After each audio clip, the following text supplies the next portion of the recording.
आज मैं आपको एक ऐसी बात बताने जा रहा हूं जो युवा जेनरेशन के लिए मान्य हो भी सकती है और नहीं भी। हालांकि यह बात सभी के लिए लागू होती है। अब ये विचार क्या है? वो है कि भाग्य बड़ा अर्थात विधाता बड़ी या लक्ष्मी। आप जानते हैं कि हमारे शास्त्रों में लिखा है कि जब बच्चा पैदा होता है उसी समय ब्रह्मा जी यानी कि विधाता उसका नसीब, उसका भाग्य लिख देता है। अब हुआ ये कि एक समय की बात है, क्षीर सागर में भगवान विष्णु शयन कर रहे थे। मां लक्ष्मी उनके चरण दबा रही थी। अचानक मां लक्ष्मी को ख्याल आया कि मैं भगवान से एक सवाल पूछूं। अब वो सवाल क्या था? उनने भगवान से निवेदन किया कि प्रभु, मैं एक असमंजस में हूं, मेरी शंका आप दूर कीजिए। भगवान तो अंतर्यामी थे, उनको मालूम था कि मां लक्ष्मी कौन सा प्रश्न करने जा रही है। फिर भी उन्होंने कहा, हां बोलो देवी, आपकी क्या शंका है, आपका क्या प्रश्न है? लक्ष्मी मां ने कहा कि प्रभु आप बताइए कि मैं बड़ी हूं या विधाता। भगवान असमंजस में पड़ गए। कारण कि विधाता को बड़ा बता दे तो लक्ष्मी नाराज, और लक्ष्मी को बड़ा बता दे तो विधाता ना केवल नाराज बल्कि विधाता का अनादर भी होता है। भगवान काफी सोच विचारने के बाद में जवाब देते हैं कि देखो देवी, आपके इस प्रश्न का जवाब मैं अवश्य दूंगा, लेकिन समय आने पर दूंगा, कुछ इंतजार करना पड़ेगा। माता तैयार हो गई। दिन निकलते गए। पृथ्वीलोक में एक ब्राह्मण के घर बच्चा जन्म लेता है, लड़का जन्म लेता है। विधाता ने जन्म के समय उस लड़के के नसीब में लिखा, भाग्य में लिखा कि तुम्हारी शादी एक राजकुमारी से होगी। ऐरावत हाथी पर बैठकर तुम तोरण मारने जाओगे। तुम्हारे माता पिता लक्ष्मी और विष्णु जैसे होंगे।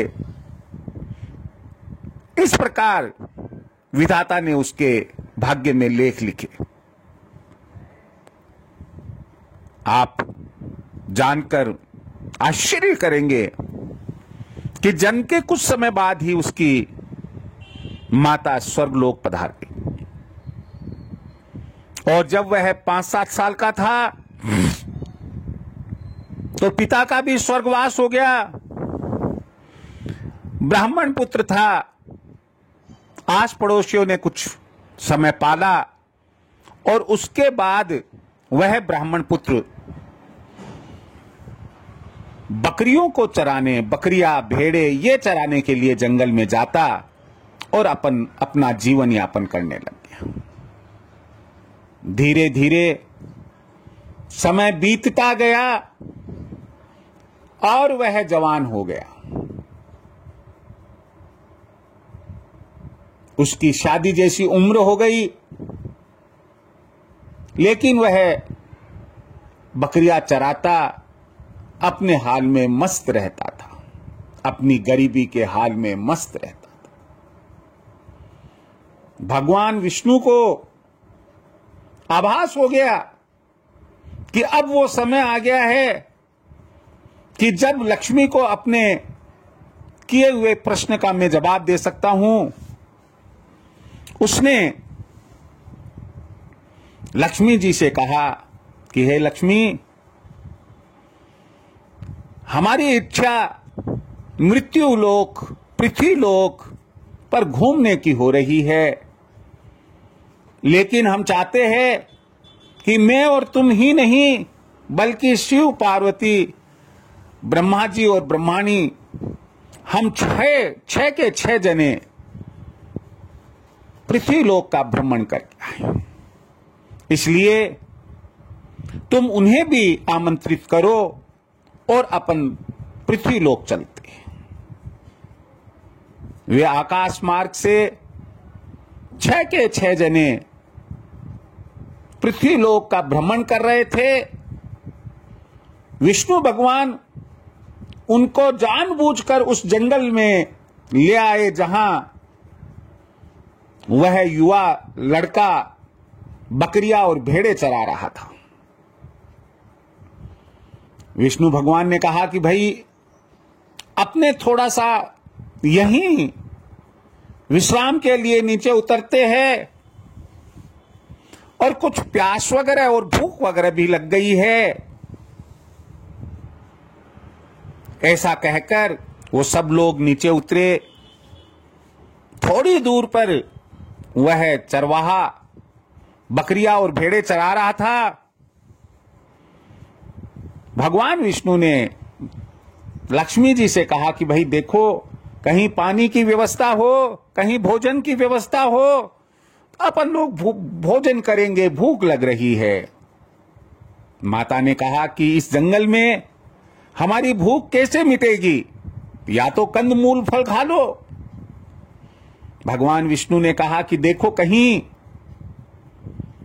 कोई ऐसा शख्स मिल जाए कि जो हमारी भूख को मिटाने के लिए समर्थ हो और हमें भोजन करा दे। इसके पहले मैं एक बात बताना चाहूंगा आपको कि जब वे पृथ्वी लोक पर आए, उस जंगल में उतरे, उसी समय 6 के 6 जनों ने साधु और साध्वी का भेष धारण कर लिया था।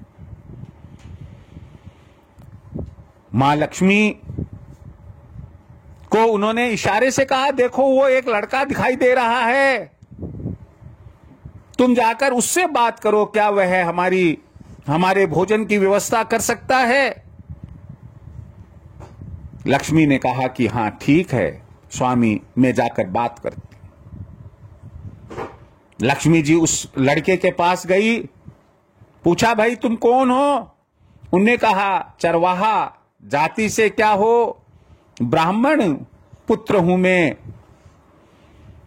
लक्ष्मी जी ने कहा देखो भाई, हम 6 जने हैं, हमें भूख लग रही है, क्या तुम भोजन की व्यवस्था कर दोगे। ब्राह्मण पुत्र होने के कारण वह मना नहीं कर सका। उसने कहा ठीक है, आज मैं समय के पहले ही आपके साथ गांव चलता हूं अपने घर, और वहां चलकर आपके भोजन की व्यवस्था करता हूं। वह लड़का उन सबको लेकर अपने घर आ गया और आस पड़ोस से किसी से आटा, किसी से नमक, किसी से दाल, किसी से घी, किसी से तेल, किसी से मिर्ची, किसी से धनिया, इस तरह से लेकर आकर और उन लोगों के लिए भोजन बनाया और भोजन बनाकर उनको आदर सहित खिलाया। भगवान विष्णु को ज्ञात था कि थोड़े ही दिनों में वो समय आने वाला है, इसलिए उन्होंने वहां अपनी धूनी लगा ली। धूनी लगाकर वो साधु बैठ गए और उनकी सेवा में मां लक्ष्मी, पार्वती और ब्रह्माणी जी लगे रहे। 1 दिन बीता, 2 दिन बीते, 3 दिन बीते, लेकिन वो जाने का नाम ही ना ले। ब्राह्मण पुत्र रोज रोज मोहल्ले से, पड़ोस से, कॉलोनी से भोजन इकट्ठा करते करते थक गया। अब उसे भी शर्म आने लग गई। इसी दरमियान क्या होता है कि उस गांव के राजा ने एक ढिंडोरा पिटवाया था। राजा ने क्या, बल्कि राजकुमारी ने ढिंडोरा पिटवाया था कि जो उससे 3 दिन लगातार सीधा ले जाएगा वह उसी से शादी करेगी। देखिए, मैं पुनः बताता हूं आपको कि राजकुमारी विवाह योग्य हो गई थी। राजा ने विवाह की बात कही उससे। राजकुमारी ने कहा कि पिताश्री, मैं उस व्यक्ति से विवाह करूंगी जो 3 दिन लगातार मेरे से सीधा ले जाएगा। सीधा का मतलब होता है जिसमें आटा, नमक और दाल, चीनी, मिर्ची, धनिया, हल्दी आदि सब कुछ हो रसोई के लिए, उसको सीधा बोलते हैं। राजा ने कहा, यह तो तुम्हारी बड़ी अजीब शर्त है। क्योंकि नहीं पिताजी, जो 3 दिन लगातार मेरे से सीधा ले जाएगा मैं उसी से विवाह करूंगी। ये ढिंडोरा पूरे गांव में पिटा गया। भगवान विष्णु को मालूम था, जब वह लड़का सीधा लाते, पड़ोस से भोजन की व्यवस्था करते करते थक गया, उसने भगवान विष्णु को कहा कि महात्मा या प्रभु, मैं अब ज्यादा दिन तक आपकी सेवा नहीं कर पाऊंगा, क्योंकि अब मुझे शर्म आने लग गई है। मोहल्ले से आटा, दाल, चावल लाते लाते उन्होंने कहा कि बेटा, मोहल्ले से लाने की कहां जरूरत है। तुम ऐसा करो कि यहां की जो राजकुमारी है वो सीधा दे रही है, तुम आज ऐसा करो कि उसके वहां महल पर चले जाओ और जाकर सीधा ले आओ। लड़के ने कहा कि महाराज, मैं तो इस दयनीय स्थिति में हूं, कहीं मुझे कोई सीधा देगा या नहीं। महाराज ने कहा, नहीं, ऐसी कोई बात नहीं है, तुम जाओ। वह गया। जब वह महल के पास पहुंचा, उसने देखा कि वहां तो भीड़ लगी हुई है। अलग अलग प्रदेश के राजकुमार, राजा, योद्धा सब वहां सीधा लेने के लिए खड़े हुए हैं लाइन में। जब उन राजकुमारों ने, राजाओं ने, योद्धाओं ने देखा कि एक फटे हाल लड़का आया है, तो उसका मजाक उड़ाने के लिए उसने कहा कि देख, हम तो इतने दिनों से खड़े, हमारा तो नंबर नहीं आया है, जा तेरा नंबर आएगा। और उसको सबसे आगे कर दिया। यहां मैं बताना चाहूंगा कि राजकुमारी रोज एक जगह से बाहर की तरफ देखती थी। कौन सी जगह से देखेगी यह किसी को मालूम नहीं था। महल के किसी एक जगह से वह देखती थी। और उस रोज वह महल के मुख्य द्वार से बाहर देखा और बाहर देखते ही उसको वह लड़का सामने नजर आ गया। उसे बुलाया, उसे खूब सीधा दिया, सोने की मोहरें दी और विदा कर दिया। वह खुशी खुशी आया। आकर उसने उन 6 साध्वियों की सेवा करी। अब दूसरा दिन हुआ। भगवान विष्णु ने कहा, बेटा जाओ और सीधा लेकर आओ। उसने कहा कि बाबा अभी तो कल वाला सीधा ही पूरा नहीं हुआ है, फिर कभी देखेंगे। क्योंकि नहीं बेटा, तुम जाओ अभी। वो चला गया। राजा राजकुमारों ने देखा कि यार ये कल इसका नंबर आ गया था, कहीं ऐसा नहीं हो कि आज दूसरी बार इसका नंबर आ जाए, और उसको धकेल कर एकदम सबसे पीछे खड़ा कर दिया। और विधाता के लेख देखिए आप कि दूसरे दिन राजकुमारी ने महल के पिछवाड़े से दरवाजा खोलकर देखा तो सामने वही लड़का नजर आया। उसे बुला लिया, उसको पहले दिन से ज्यादा सीधा दिया, सोने की मोहरें दी और हंसी खुशी उसे विदा किया। वह आ गया, वह दिन भी निकल गया। अब तीसरा दिन आया, फिर महात्मा विष्णु भगवान ने कहा कि बेटा तुम जाओ और सीधा लेकर आओ। तब उस लड़के ने कहा कि देखो बाबा, पहले दिन गया उन्होंने धक्का मारकर मुझे आगे ही आगे करा, दूसरे दिन गया तो धक्का मारकर मुझे पीछे ही पीछे कर दिया।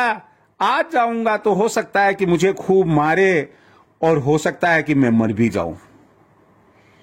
विष्णु भगवान ने कहा कि देखो बेटा, केवल आज जाओ, आज के बाद में मैं जीवन में कभी भी तुम्हें सीधा लाने के लिए नहीं कहूंगा, लेकिन एक बात ध्यान रखना, वो चाहे तुम्हें धक्का दे, मारे पीटे, कुछ भी करे, लेकिन उस परिसर को मत छोड़ना, हिम्मत करके जाओ। वो हिम्मत करके गया। वही बात हुई, राजा राजकुमारों ने खूब उसे मारा पीटा और वो बचता बचाता एक वृक्ष पर जाकर, वो नीम का हो सकता है, पीपल का हो सकता है, वृक्ष पर जाकर, जो महल के ठीक सामने वृक्ष था, उस पर जाकर छुप गया। छुपने के बाद जैसे बच्चों की आदत होती है, टहनियों को दोनों हाथों से एक तरफ किया और निहारने लग गया महल को।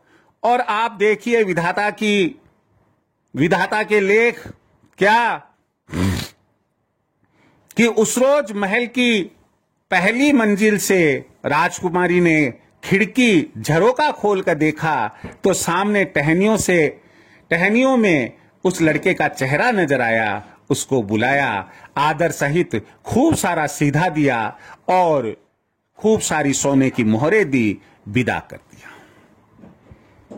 राजकुमारी के पिता को यानी राजा को जब मालूम पड़ा कि एक गरीब ब्राह्मण के लड़के ने राजकुमारी की तीनों शर्तें पूरी की, राजकुमारी की शर्त पूरी की है 3 दिन तक सीधा ले जाने की, तो उनको बड़ी तकलीफ हुई। उनको ख्याल आया कि अब क्या होगा, वो तो दरिद्र है, ब्राह्मण का बच्चा है। राजकुमारी को बहुत समझाया, लेकिन राजकुमारी नहीं मानी कि नहीं पिताश्री, मेरी जो शर्त थी वो शर्त इसी लड़के ने पूरी की है, मैं इसी लड़के के साथ अपना विवाह रचाऊंगी। इस तरह राजा को मजबूर होकर सहमति देनी पड़ी। फिर उसको ख्याल आया कि हम क्यों नहीं उस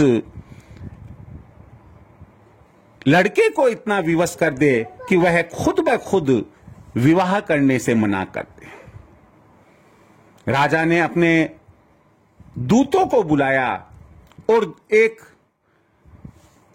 संदेश भिजवाया उस लड़के के यहां, जिसमें लिखा था कि इतने हाथी, इतने घोड़े, इतनी बारात और ऐसे सज धज कर और लवाजमे के साथ आनी चाहिए।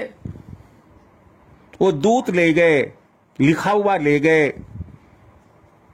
वहां देखा तो वो लड़का मिल गया। लड़के को राजा के दूतों ने संदेश दिया। लड़का पढ़ा लिखा नहीं था, वह पढ़ नहीं पाया, तो उसने अंदर जाकर भगवान विष्णु को कहा कि बाबा ये संदेश राजा के दूत लेकर आए हैं। राजा के दूत भी अंदर प्रवेश कर गए। उन्होंने देखा कि 3 महात्मा वहां पर धूनी लगाए हुए है, लेकिन साथ में क्या देखा कि उस महात्मा ने, जिसे कि लड़के ने संदेश दिया था, बिना पढ़े ही जो धूनी लगी हुई थी उसमें डाल दिया और दूतों से कहा कि जाओ अपने राजा से कहना कि जैसा वो चाहते हैं वैसा ही होगा। और लड़के को कहा कि अंदर झोपड़ी में जाओ, 3 कमंडल रखे हुए हैं। अतिथि जब कोई आता है, दूत कोई आता है, तो उसे खाली हाथ नहीं भेजते हैं। तुम एक एक कमंडल इन तीनों को दे दो। उन तीनों को वो कमंडल विदा में दिए।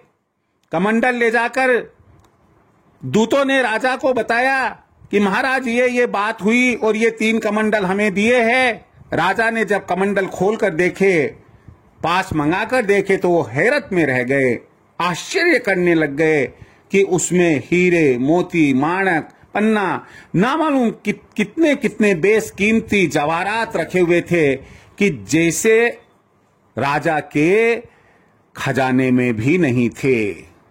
राजा एकदम से आश्चर्यचकित हो गया और राजा ने कहा कि भाई तुम ये इन कमंडलों का क्या करोगे, इनको तो रख दो, और उनको कुछ सोने की मोहरें देकर उनको विदा कर दिया। शादी का दिन तय हो गया और अब बारात रवाना होने वाला दिन आ गया। तो भगवान विष्णु ने ब्रह्मा जी से कहा, अपने भगवान विष्णु ने शिव जी से कहा कि अरे शिव, देख इस लड़के के यहां हमें आए हुए इतने दिन हो गए हैं, इसकी बारात हमें ले जानी है, लेकिन सोच कि हम 5-6 जने क्या करेंगे। तुम अपना ये बजाओ शंख और सबको बुलाओ, अपना डमरू बजाओ और जितने भी 33 करोड़ देवी देवता है उन सबका आह्वान करो। तो भगवान शिव ने सबका आह्वान किया। 33 करोड़ देवी देवता अपने अपने वाहनों के साथ वहां आ गए। उधर राजा ने सोचा कि भाई चलो अब इस राजकुमारी का जो नसीब है वैसा ही होगा, लेकिन कुछ लवाजमा अपन ऐसा करते हैं कि वो दरिद्र है, क्या मालूम उसके पास में हाथी, घोड़े, ऊंट हो या नहीं हो। तो उसने अपने सेनापति को कहा कि जाओ इतने हाथी, घोड़े, ऊंट लवाजमे के रूप में ले जाओ ताकि बारात आती हुई शोभा देगी। सेनापति जब लेकर गांव के छोर पर पहुंचा तो वो देखता है कि वहां पर तो इतना लवाजमा खड़ा हुआ है कि उसकी नजरें कम पड़ गई, लेकिन वो लवाजमा पूरा नहीं हुआ। क्यों? क्योंकि 33 करोड़ देवी देवताओं की 33 करोड़ सवारियां वहां पर थी।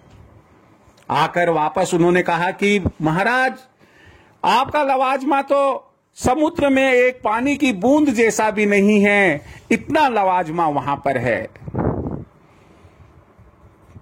बात आगे बढ़ी, बारात रवाना हुई।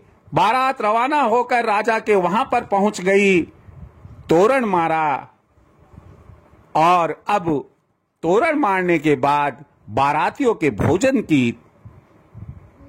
का समय आया। राजा ने सोचा, राजा घबरा गया। राजा ने सोचा कि अब इतने बारातियों की व्यवस्था, मेरे पूरे अन्न भंडार में इतना अन्न नहीं है कि मैं इनके भोजन की व्यवस्था कर सकूं। तो राजा ने लड़के से पूछा, भाई तुम्हारे पिताजी कौन हैं? तब लड़के ने सोचा कि अब इन तीनों में से किसको बताऊं। विष्णु भगवान वयोवृद्ध लग रहे थे, उनने कहा मेरे पिताजी ये।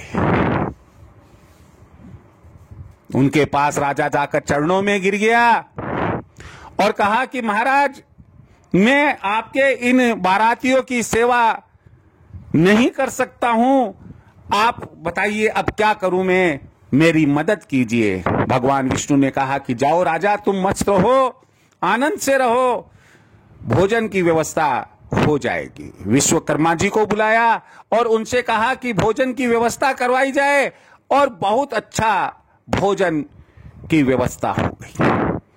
आनंद से विवाह संपन्न हुआ। विवाह संपन्न होने के बाद में राजकुमारी को लेकर वह लड़का अपने घर के द्वार पर पहुंच गया।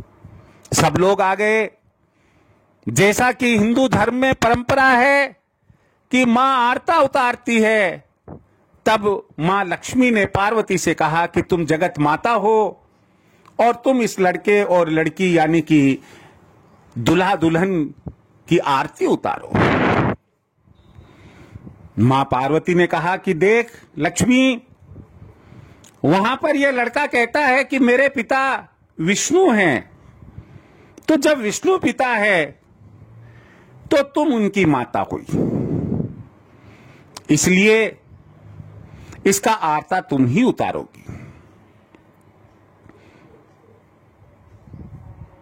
लक्ष्मी जी ने उनका आरता उतारा।